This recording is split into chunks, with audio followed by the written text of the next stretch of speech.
From the world of politics to the world of business, this is Balance of Power with David Weston.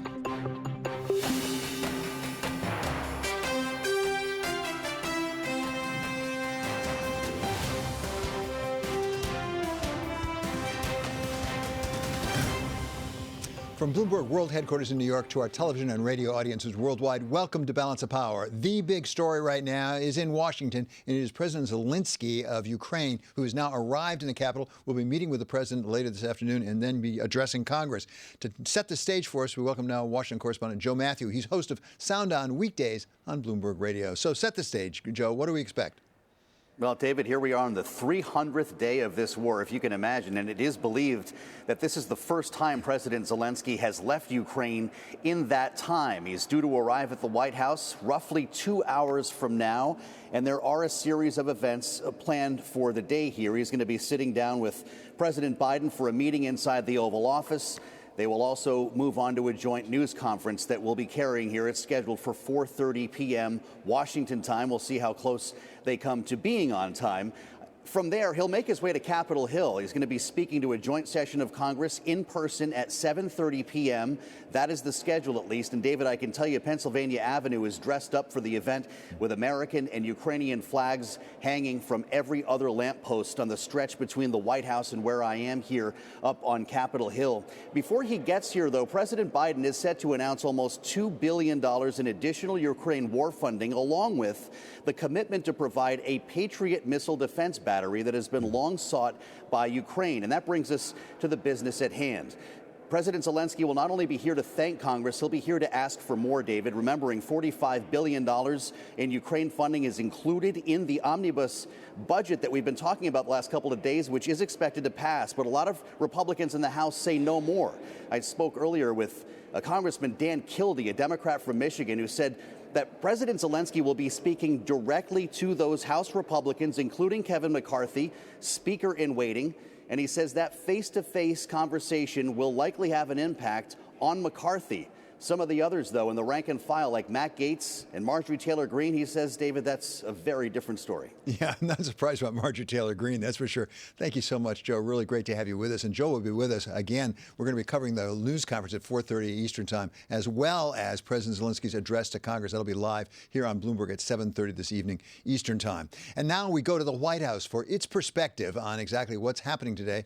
Amanda Sloat is Special Assistant to the President and National Security Council Senior Director for Europe. So thank you so much, Ms. Sloat, for being with us. So set the stage for us in a different way here. How did this come about? Because this is a very dramatic announcement for most of us who didn't know it was coming.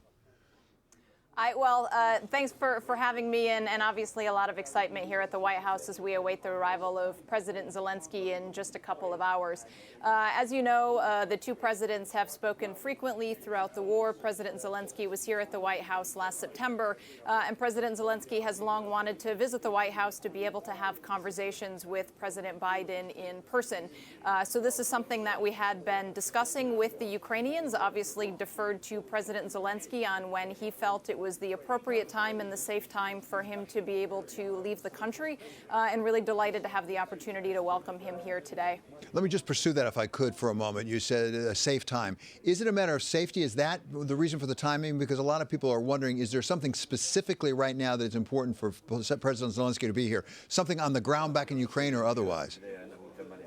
Well, certainly we have been seeing over the last number of weeks and months that Russia has been escalating its attacks on Ukraine, in particular targeting its critical energy infrastructure.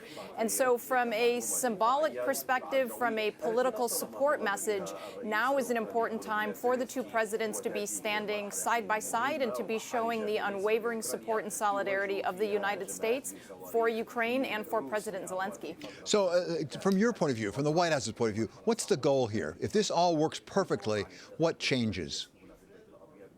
I think a number of things are going to come out of this. First and foremost, as I said, this is a powerful opportunity for the United States, both from President Biden and also from the U.S. Congress, to show the steadfast support of the American people, the president, and bipartisan support in Congress for Ukraine, including our continued commitment to provide support in the year ahead.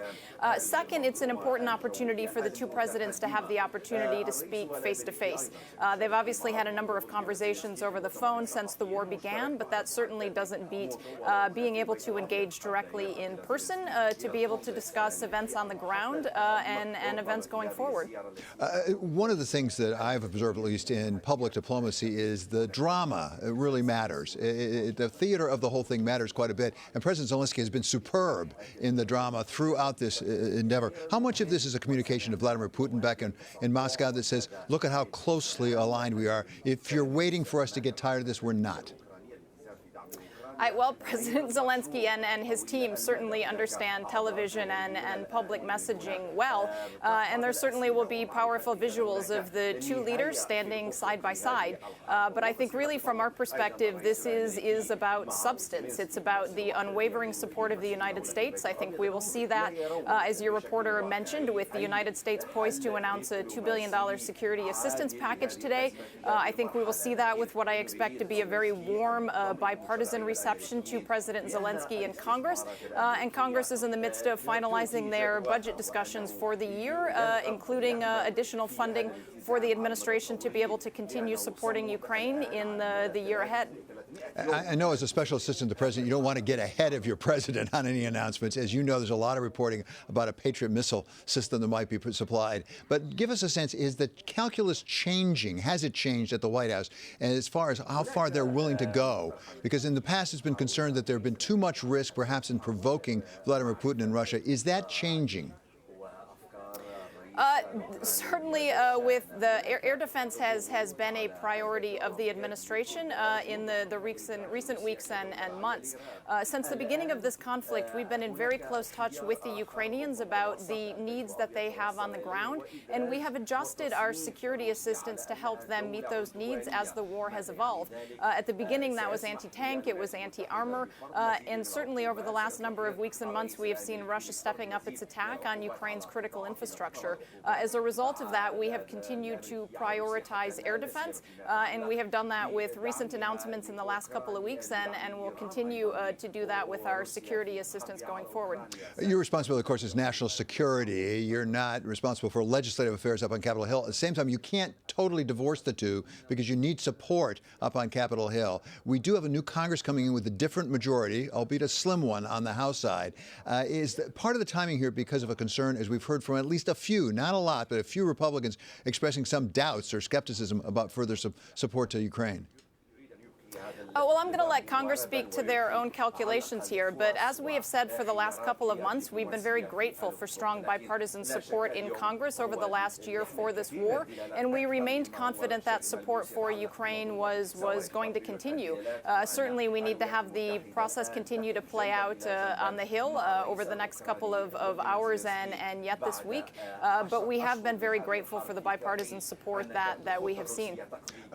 Give us a sense of where you think the war may be headed next. And let me ask you a very specific question. There were reports that President Xi over in Beijing met with former President of Russia, Medvedev, and said that President Xi is really backing talks right now. I know in the past President Biden has been very clear and said that's up to President Zelenskyy and the Ukrainians. But from the U.S. point of view, is it time to have talks or is that premature? So in terms of the conflict, we're obviously continuing to see a lot of grinding fighting happening, including in Bakhmut. President Zelenskyy just yesterday was on the front lines rallying his troops in Bakhmut, and I think we're going to see both sides continuing to fight through the very cold winter months. And so I think that'll be part of the president's conversations today in terms of the battlefield. In terms of the bigger picture on diplomacy, we have been very supportive of the calls that President Zelenskyy has made over the last number of weeks for a just peace. He set this out very clearly in a speech that he made to the G20 leaders in Bali, and it is a message that he has continued to deliver. Thus far, we have not seen any indication that President Putin is ready to engage in serious negotiations. But in the meantime, we welcome all of the public messaging that President Zelenskyy has been doing, including to other countries around the world, setting out the conditions that he believed would be necessary to bring this conflict to a close in a way that would involve a just peace for the Ukrainian people. Very supportive of President Zelenskyy, without a doubt. I guess my question is, are you also supportive of any efforts by President Xi to start some discussion at this point, or is that President Xi playing for his own account? Yeah, I'm not going to speak on behalf of President Xi or what he may be doing. There's certainly been a number of leaders over the last couple of months who have engaged with President Putin and put forward their ideas. Certainly would be welcome of anything that is able to get President Putin to stop this brutal assault on the Ukrainian people, and any sort of diplomatic process that would be based on the principles of a just peace, including a commitment to sovereignty, territorial integrity, and democracy. And finally, Mr. Lloyd, if you can, put this in a larger historical perspective. I mean, we haven't had a major ground war in Europe, I don't think. You would know better than I, since World War II. And of course, we had Winston Churchill come, as I recall, and address a joint session of Congress at that point as well. It may have been the last time we had a world leader come whose country was really under threat. How historically does this play? How does it fit into the larger history of geopolitics and diplomacy? Certainly, it's a very historic moment. We obviously had wars in Europe during the Balkans in the late 90s, but certainly nothing on this size or scale. I think for those who have been questioning the wisdom of President Zelenskyy traveling, he can at least get here much faster by plane than what Winston Churchill was able to do by boat back at the time. But I think in both cases, the United States is very committed to the freedom, the sovereignty of Europe. As with those wars, we see this war in Ukraine in a much larger context, and I think that's why there has been such robust support from the president, from bipartisan members of Congress and the American people, because they recognize what is at stake here in this conflict in Ukraine. And I think that is going to be the main message that President Biden is going to convey to President Zelenskyy when he's here this afternoon. Okay, Ms. Sloat, thank you so much for your time. It's very exciting and crammed day, I know, for you. That's Amanda Sloat. She's Special Assistant to the President, and she serves on the National Security Council. And be sure to watch our live coverage of President Zelenskyy and President Biden's news conference. That's coming up today at 4:30 p.m. Eastern Time. Coming up, we're going to talk with Republican Senator Mike Braun of Indiana about what he expects to hear tonight from President Zelenskyy. This is Balance of Power on Bloomberg Television and on radio.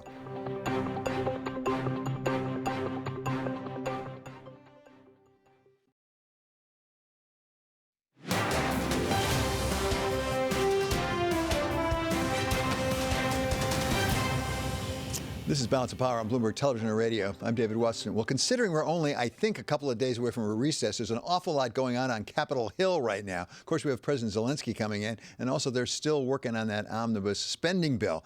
To take us through exactly what Congress is up to, we welcome now Republican Senator Mike Braun of Indiana. So, Senator, always great to have you with us. Let me first start with President Zelenskyy, who's going to be appearing. It will be historic in many respects. You have a leader in Europe under siege in a war addressing the joint session of Congress. What will you be listening for? What might make a difference in your mind?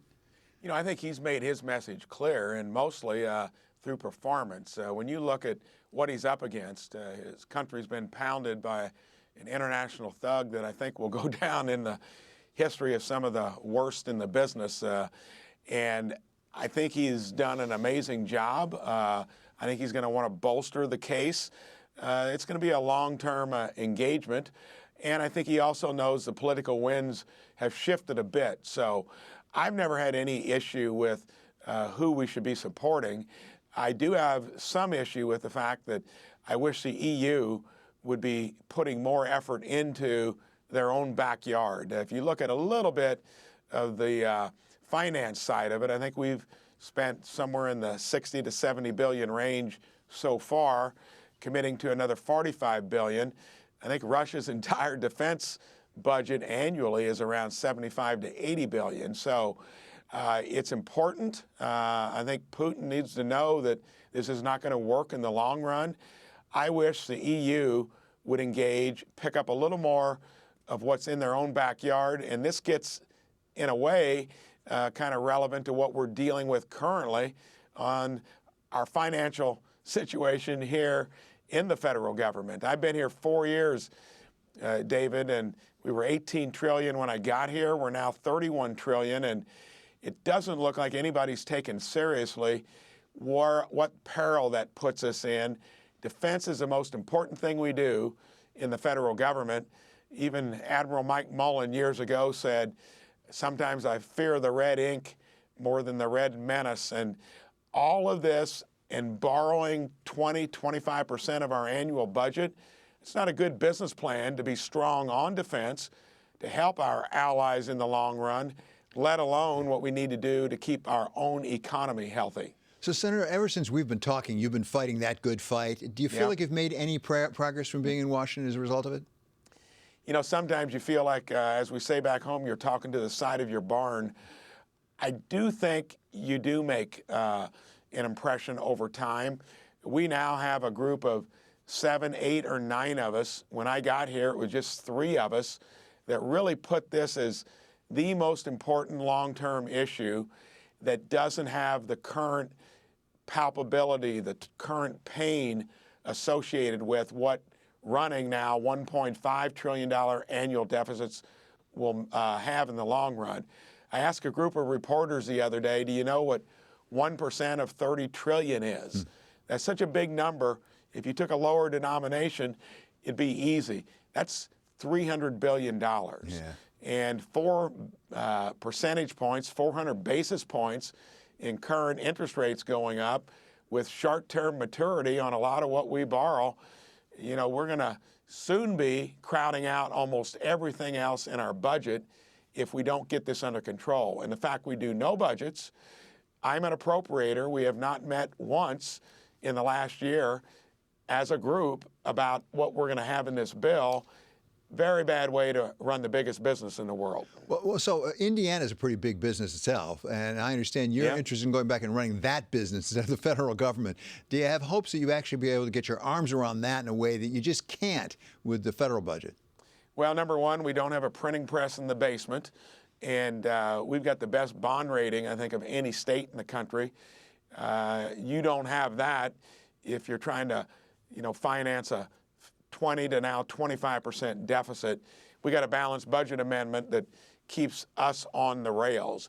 I think we need, in the 4 years I've been here, more than ever, a balanced budget amendment and term limits. I think if we had term limits, you'd get more people here that have actually run something, especially when you look at the results we've produced really since the 2 wars. In the early 2000s, we put that on the credit card. I think the Obama administration said, you do that, we're going to get our fair share of domestic. David, it's the unholy reliance, the quid pro quo, that's taken us onto a course of disaster financially, and especially when you're doing it on the backs of your kids and grandkids in terms of borrowing all that money. Before we let you go, let me ask about one issue that's really front and center, in addition to all the others right now, and that's immigration across that southern border. Yep. As we're looking at Title 42 exemption about to go away, it appears. So why can't we get to a sensible approach? And how important is that to the people in Indiana? When you go back home, how concerned are they about the immigration issue? Indiana is the biggest manufacturing state per capita, and it comes into play there. But we are also a big agriculture state per capita. And there are places like dairy farms, turkey farms, places where you literally cannot get help, and we need more legal immigration. But that's never going to happen in the way that we need to do it comprehensively until you secure the border.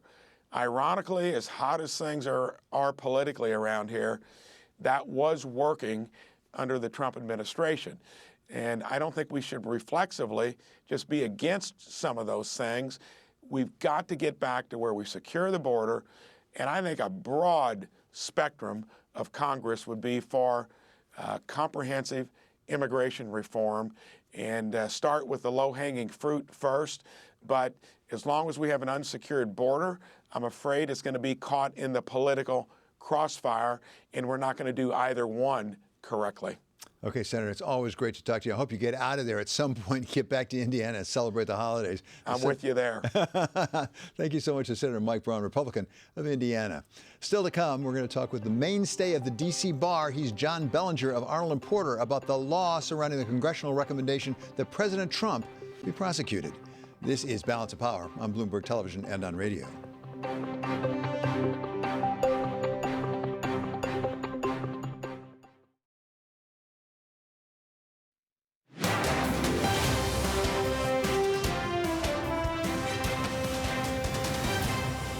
is Balance of Power on Bloomberg Television and Radio. I'm David Weston. Well, it has been all about the Bank of Japan, but it isn't today when it comes to markets. And to bring us up to speed, we turn now to Kriti Gupta. So, Kriti, green on the screen across the board pretty much on equities. What's going on? Well, a little bit of a spring back here because we have seen the market sell off a little bit. So it's natural when you have this much pressure on the stock market for something to come back. I think what's important today, though, is how much of the market action is actually a function of earnings. Take a look at the S&P 500 up about 1.4%, the NASDAQ up 1.4% as well. The Dow really soaring up about 1.5%. And I think it's important to talk about some of the best performers in the S&P 500 is Nike and FedEx, actually. Oh. Nike is the third biggest index contributor to the S&P 500 today, right after Apple and Microsoft. So it's important to keep in mind that I think there's only about 15 stocks that are in the red today. So the gains are not only broad, but they are led by the fundamental earnings story. Now, what is that story? Of course, Nike coming out with a sales beat and FedEx as well. Now, they're both saying, look, there are tough macroeconomic conditions, but we can still hold our own. And that's the real takeaway from both earnings stories. Well, and I think the line I draw between those two is that's about people buying stuff. That's about retail, good old-fashioned retail. Yeah. We also had consumer confidence numbers out. And I know those are squishy, but they're forward-looking, and they were much better than we thought. They are much better than we thought. And once again, this goes into the theme that we saw with Nike as well. Their inventory is coming down a little bit. FedEx as well, as they're saying, look, the package decline is important. FedEx is that global bellwether. They're also saying not everyone's very into shipping at the moment. Even with the holiday season, they are seeing that pullback, but they're able to weather the storm the same way that the consumer is able to weather the storm that you're seeing in the economic data. So this is interesting, coming with a wall of worry, basically, that as we start to see interest rates really increase, the odds of a recession increase as well, that both the consumer and corporate America can't hold their own. And right now, at this very moment, the data and these earnings suggest otherwise. So talk about bonds, because the yields went up, particularly in the 10 and the 30 after the BOJ issue happened. Right. It looks to me like they're sort of holding that, not continuing to go up, but they're not coming down again either. Right. Well, we did see them come down a little bit earlier in the session. They look as like they have paired some of that move. I think what's important to keep in mind here is a lot of the bond investors are actually closing out their books for the year. So what you're going to see in the equity market, where you do see that conviction buying today, that increased volume led by the earnings story, the bond market is almost on pause given that Federal Reserve decision at about 5.1%. The BOJ was kind of that last big catalyst for the year. So to see a little bit of a quiet bond market for the next 2 weeks or so looks to be in the cards. And the dollar seems to be strengthening a bit. The dollar is strengthening a little bit, but that move is really coming off of the pairing of the moves in the bond market. So it's kind of following its cue from the 10-year yield. Thank you so much to Kriti Gupta. Great to have you with us. You can catch Kriti once again at 1 p.m. Eastern Time on Bloomberg Markets, where she will be anchoring. Coming up, we're going to go through the latest legal difficulties faced by former President Donald Trump. He has a fair share of them at this point, goodness knows, but most recently with Congress recommending prosecution. We're going to talk with John Bellinger of Arnold & Porter. And this is Balance of Power, and we are on Bloomberg Television, and we are on Bloomberg Radio.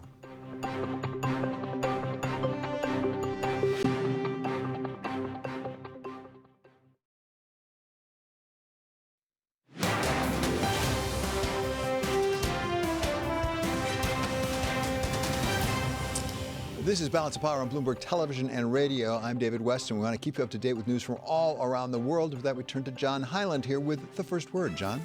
David, President Biden will unveil nearly $2 billion in assistance to help Ukraine defenses this winter. This comes as the U.S. looks to impose new controls on Iranian-supplied drones to Russia. Ukrainian President Volodymyr Zelenskyy will travel to meet with Biden and address Congress today. It's his first trip outside of Ukraine since Russia invaded. Meanwhile, President Vladimir Putin says Russia has no limitations on military spending for the war in Ukraine. Putin urged top military officials at the Defense Ministry's annual meeting in Moscow today to deliver on his declared goals with the invasion approaching its 11th month. Russia's defense minister is calling on Putin to expand its armed forces to 1.5 million troops to ensure Russia's security. In Great Britain, Scotland nurses on strike rejected another pay offer. Meanwhile, unions in England threatened further industrial action. And today marks the first time in a generation ambulance workers went on strike across England and Wales. Britain's health service is expected to suffer more disruption well into the new year. And France is bracing for another Christmas of travel disruption after the state-owned railway operator SNCF was forced to cancel one of its 3 high-speed trains because of strikes. Air France's KLM's French carrier also faces possible strikes in the coming 2 weeks, although the airline has pledged to take all its clients to their destinations nonetheless. Global news 24 hours a day on Darren on Bloomberg Quick Take. powered by more than 2,700 journalists and analysts in more than 120 countries. I'm John Hyland. This is Bloomberg. David? Thank you so much, John. So it's been something of a rough month for President Trump, former President Trump, when it comes to legal issues. Of course, they had his company, not him, but his company convicted in a jury up here in New York. He also has had setbacks in the document proceeding down in Mar-a-Lago. And then most recently, we have that House Select Committee recommending to the Justice Department that he be prosecuted. To sort through, though, how much of this is real and how much is just apparent, how much is smoke and how much is really fire, we welcome John Bellinger. He's head of global law and public policy at Arnold & Porter. Mr. Bellinger has served as the legal advisor to both the Department of State and also the National Security Council under President George W. Bush. So really great to have you with us, John. You know Washington, know the law so terribly well. And I have a tough time sometimes sorting out how much is just grist for us in the media to really make a big deal of it, how much of it's real. How much, for example, of the recommendation from the House Select Committee, how much of that really affects President Trump's legal position? Well, David, nice to be back. And as you say, former President Trump has faced a just avalanche of legal setbacks over the last 30 days. Just this past week, on Monday, the January 6th committee referred to the Department of Justice 4 different criminal charges, including obstruction of an official proceeding, meaning the certification of the election, incitement to riot, and conspiracy. Now, those are just recommendations to the Department of Justice. It's up to the Department of Justice whether to actually bring charges or not. There's been a lengthy report that's most of it is out there already, but there will be more pieces coming that lay out the evidence. And I'm sure the Department of Justice prosecutors will look at that. As you know, last month, Attorney General Merrick Garland appointed a special counsel, Jack Smith, to take over the investigation that the Department of Justice was already conducting in essentially 2 work streams. One, whether Donald Trump had obstructed the election count and had contributed to the January 6 riots, and then also his mishandling and retention of classified documents at Mar-a-Lago.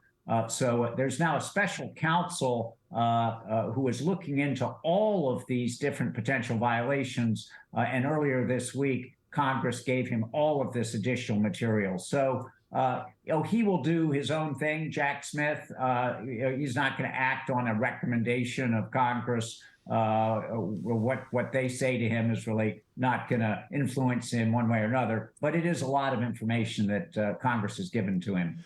So, John, in addition to all the other distinguished things you've done in the government, you've also been in a senior position at the criminal division of the Justice Department. My understanding is if you're a prosecutor, it's not enough to say, I think I'm going to be able to win this case. You've got to really be able to believe you can prove it beyond a reasonable doubt.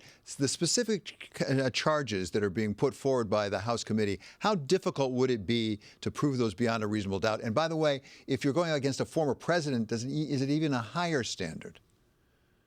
So legally, no, it's not a higher standard. It's the same standard for anybody. But you're exactly right, David. No prosecutor wants to go in and lose a case. So prosecutors pick very carefully the cases that they will bring to make sure that they have enough evidence. And ultimately, I would assume that if there were charges against Donald Trump, it would be a trial by a jury and not by a judge. So a prosecutor has to be convinced that a jury would actually convict him. The January 6th charges of insurrection, of incitement to riot, I think would be very, very difficult to prove. What Congress has found in the January 6th proceedings provides a good deal of additional information. They've done a lot of interviews and they've passed that all on to the Department of Justice, but still very, very difficult to prove. And the Jack Smith, the special counsel, would not want to lose. To be candid, I'll be a bit surprised if Jack Smith brings those charges related to January 6th. I'd be less surprised. In fact, I kind of expect that he may bring charges on the document mishandling because, frankly, any other former government official who had mishandled classified information, refused to turn it back over to the government after being so requested, would in fact be charged for doing the things that Donald Trump did. John, I wonder about that, though. I mean, you have some experience with this. As I recall, you were involved in the instance of Sandy Berger, the former national security advisor, who violated the law with respect to sensitive documents. And we don't want to take it lightly at all. At the same time, if we go through this whole thing, a House Select Committee, special counsel, everything else, and we come up with a document charge, does that sound reasonably small compared to overturning the government?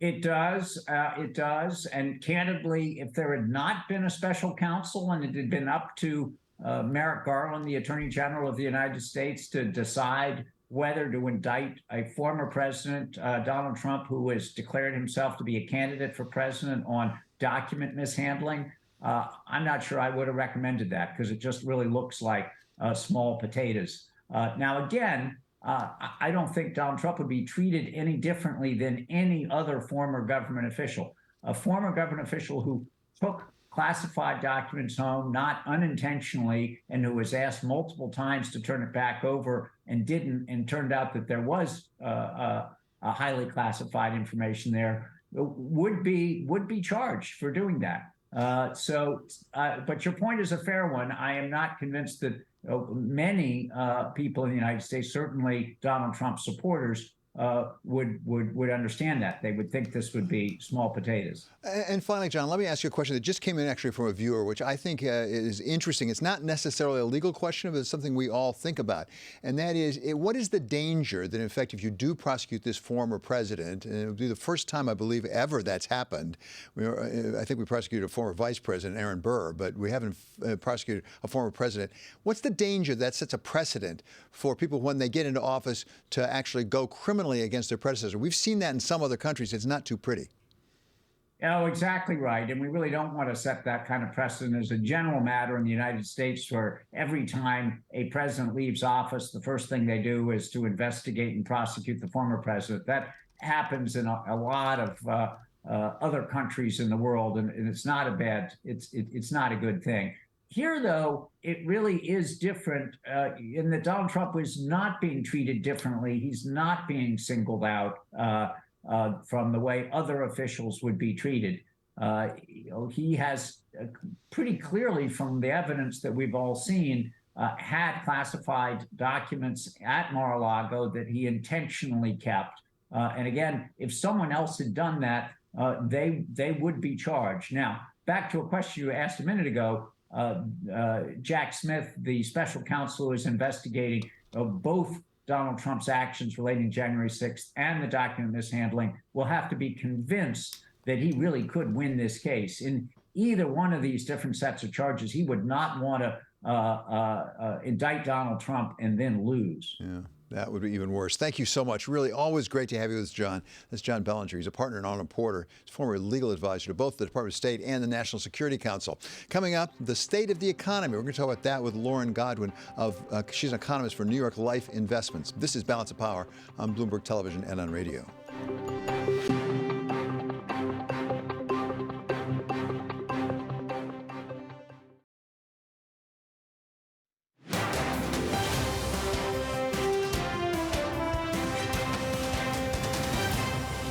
This is Balance of Power on Bloomberg Television and Radio. I'm David Weston. As we approach the end of the year, we can't take our eyes off of the U.S. economy, where it is and where it is headed, with a lot of data coming in, including just today. To take us through it all, we welcome now Lauren Goodwin. She is economist and multi-asset strategist for New York Life Investments. So welcome back, Lauren. Great to have you here. Thank you so much for having me. We did get some eco data today, and let's start with the not so good news and housing. Housing is really coming in weaker and weaker. That's right. Existing home sales today down 7.7% in those November figures, worse than expected. And that's after new permits also plunging in the data that we received yesterday. This is an environment where housing, so interest rate sensitive, is likely to continue to see weakness until that interest rate move that we're seeing out of the Federal Reserve stops. And we're nowhere near that. in the global economy. Well, let's talk about that because there's some delay in all of these economic numbers as far as I can tell. And I've seen it suggested that the mortgage rates actually have come down off of their highs somewhat. They're down in the 6s now, where they were up, some of them above 7 before. Is that enough to free up the market, or do we really have to have the Fed start to actually cut its rates before we see it in the housing market? I don't think we'll need to see the Fed cut necessarily. You can see a circumstance where next year the Fed pauses and maintains its interest rate policy, allows the market some time to catch up.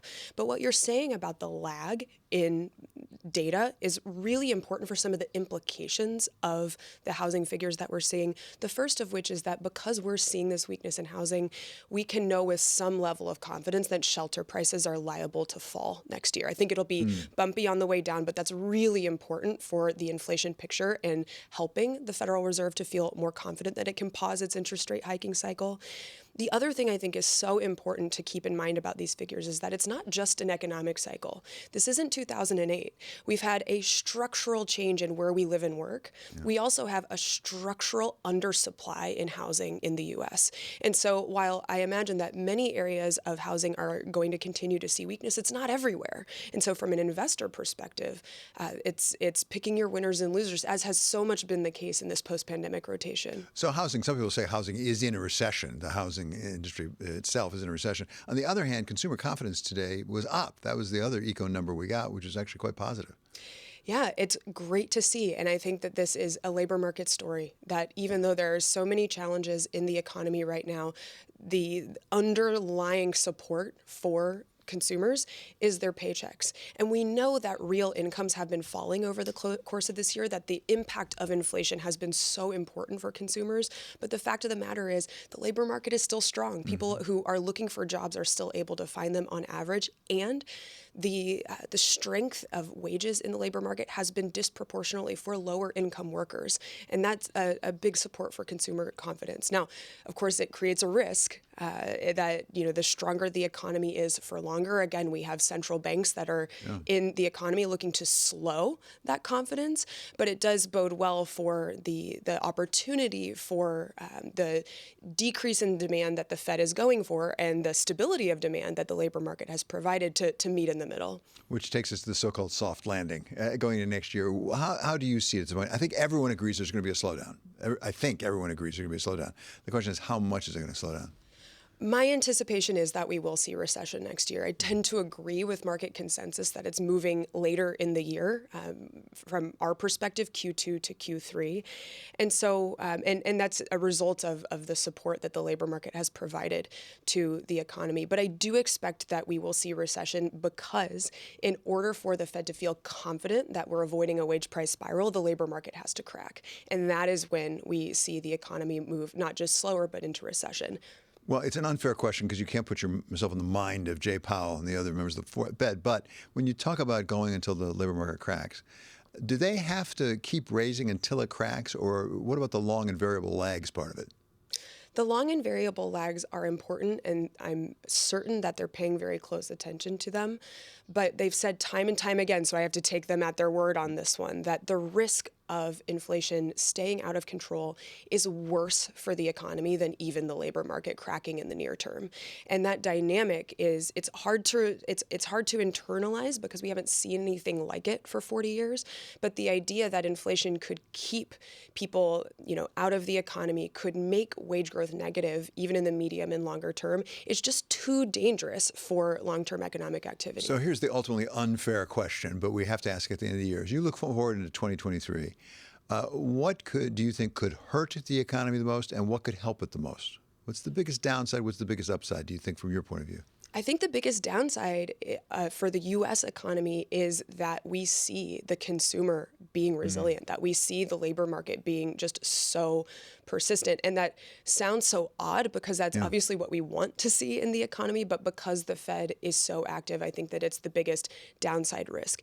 Now, the biggest upside is that we start to see some of the non-shelter services areas of inflation. So things like transportation costs, just as an example, that have been so resilient resilient. If we start to see those weaken, we might yet still have an opportunity to make this economic slowdown less robust than I expect. And so those are numbers that I'll be watching really closely. Lauren, this is very helpful. Thank you so much for coming. I hope you have a good holiday. That is Lauren Goodwin. She's economist and multi-asset strategist for New York Life Investments. Coming up, now that we were going to get former President Trump's tax returns, what are we going to do with them? We're going to ask Laura Davison, who covers Congress and taxes for Bloomberg. This is Balance of Power on Bloomberg Television and on radio.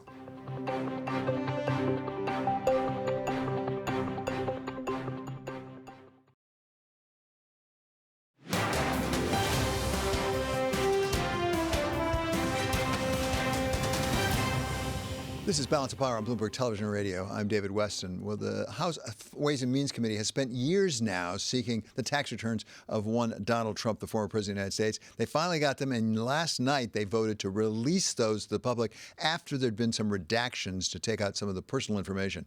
To bring us up to speed on what has been done and what may come next, we welcome now Laura Davison, who covers Congress and taxes for Bloomberg. So, Laura, thanks so much for being back with us.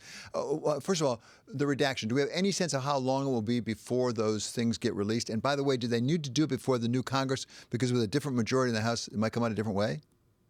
Yeah, so with the Ways and Means Chairman Richard Neal, he said last night it would take a few days for them to do that. He did not give a specific date, but I expect that we'll see that ahead of the Christmas holiday, though sometimes in Congress world these things take longer than anticipated. But yes, they do need to get this done before January 3rd. That's when Republicans will take control of the House, and they once they're in control, they certainly have no interest in releasing Trump's tax returns to the public. I guess we have an inkling of some of what's in there because they had a summary. One of the things that they said was for the first 2 years of his presidency, Donald Trump did not have an audit done. I guess that's automatic with presidents. But is that likely to change what the IRS does in the future? Yeah, so the IRS, it's been their policy to audit presidents, going back decades. But here, clearly, they didn't audit. There was sort of a 1 year, kind of a cursory top level, one person sort of looked at it, but didn't really do anything. Richard Neal has proposed a bill that's going to get a vote in the House on Thursday that would make this mandatory by law.